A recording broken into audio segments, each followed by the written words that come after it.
Hey everybody, welcome back. Please excuse my voice at times. I still have a bit of a cough. There's a hotfix driver out, 572.24, and it's really important to pay attention to this scenario in which you might want this driver.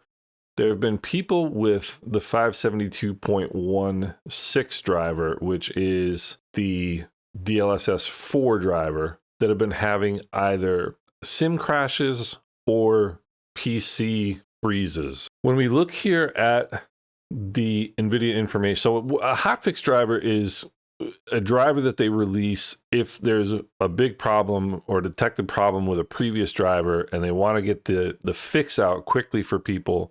They release a hotfix driver. So that's what this is. So people have been having issues with 572.16. They've released this 572.24, and the hotfix drivers don't go through the regular, kind of bug check and all the review and QA process that a normal driver would go through. That being said, I've never had a problem with an Nvidia hotfix driver. In fact, they've often been really good drivers. Now, when you look at the information they released, it only lists 2 games. However, I've been reading a lot about this for 3 days now, and in Microsoft Flight Simulator 2020, the specific one that seems to have been fixed with this driver is the DX11 crash. Now, a lot of people found when they installed DLSS 4, the 572.16 driver, and then they go into the sim and switch from DX12 to DX11, the sim will crash, or the sim won't load at all. Those 2 issues have been seemingly resolved by this driver. The other issue is some people have had complete PC freezes where their PC resets entirely. So if you're having those issues, if you're having crashes that just started, this is the fix for it. If you're not having any crashing issues, there's no need to update this. So to update the driver, what you do is you come right here to click here. This comes up, you're gonna save the executable. Come here to where you have it saved. This is 572.24, as you can see. You're going to double click on that, click OK here. It's going to unpack the driver. And here we are with the install. Now, if you do not have the Nvidia app and you want it, I use it. If you don't have it and you want it, select this top selection here, Nvidia graphics driver and Nvidia app. If you already have the Nvidia app, you don't need to install it. Or if you don't want the Nvidia app, just click here on Nvidia graphics driver. Click agree and continue. Then you want to come here and click custom, click next. And then you want to unselect the HD audio driver. You only want the graphics driver. And then you just click next and it's going to install. This is important. Nvidia themselves say it is not necessary to uninstall the previous driver. That is their guidance. All you have to do is install the latest driver over top of the driver that you already have, and you're good to go. One thing that I would recommend you do after installing this driver, go into safe mode and clear your caches, clear your shader caches. Remember, after you've cleared your caches, you can expect stuttering for about half hour, 45 minutes to an hour after you've started your sim again for the first time.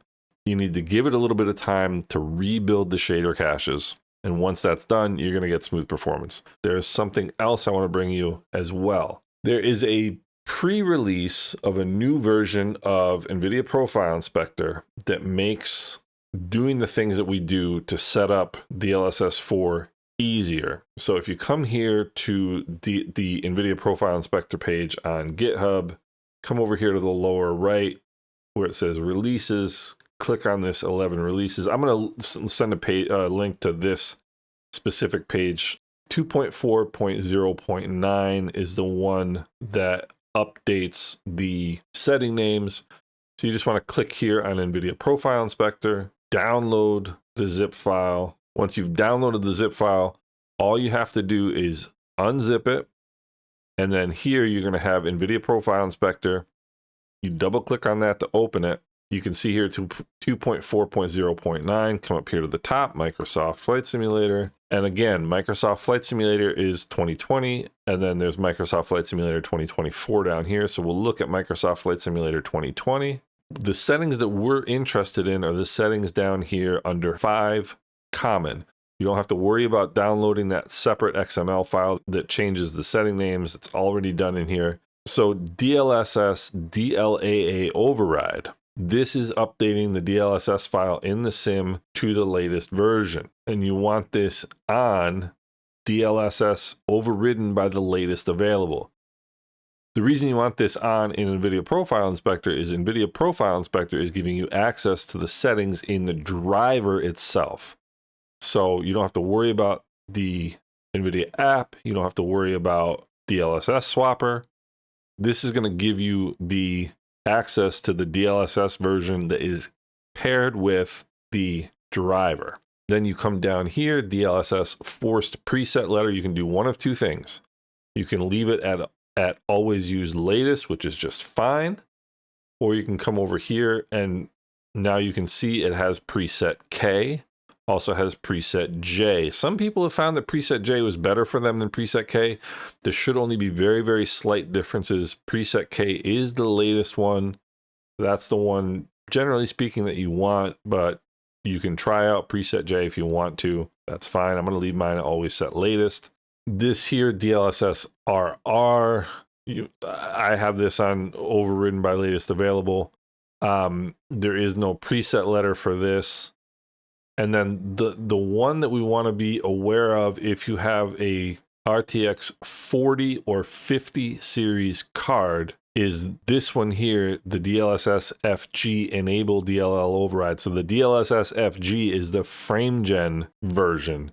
So if you have a 40 or 50 series card, you're going to want to click here and come down to DL to turn that on, and then you're good to go. So only if you have a 40 or 50 series card, you want to enable that. Then you would want to come here to Flight Sim 24 and do the same thing. You come down here to 5 common, enable DLL override on, DLSS overridden by the latest available, forced preset letter, DLSS RR. You're going to want to click and set this to on. An RTX 40 or 50 series card, you're going to want to set frame gen enable DLL override again to on. And that's it. And you just come up here, click apply changes, and you're set. So again, to review this, you only want this hotfix driver if you're having crashes to desktop or PC freezes that started when you installed the 572.16 driver and updated to DLSS 4. If you're not having any crashes to desktop, there's no need to update your driver. I did do some flight testing after clearing my caches. Suffice it to say that the driver performed smoothly. I was not getting any stuttering or any performance issues in either Flight Sim 2020 or 24. I was going to include the flights in this video, but it just makes it pretty long. So I'm going to leave it here. If you're having these issues, go ahead and update to this hotfix driver. Let me know if you have any experiences with this in the comments below, and I hope everybody's having a great day.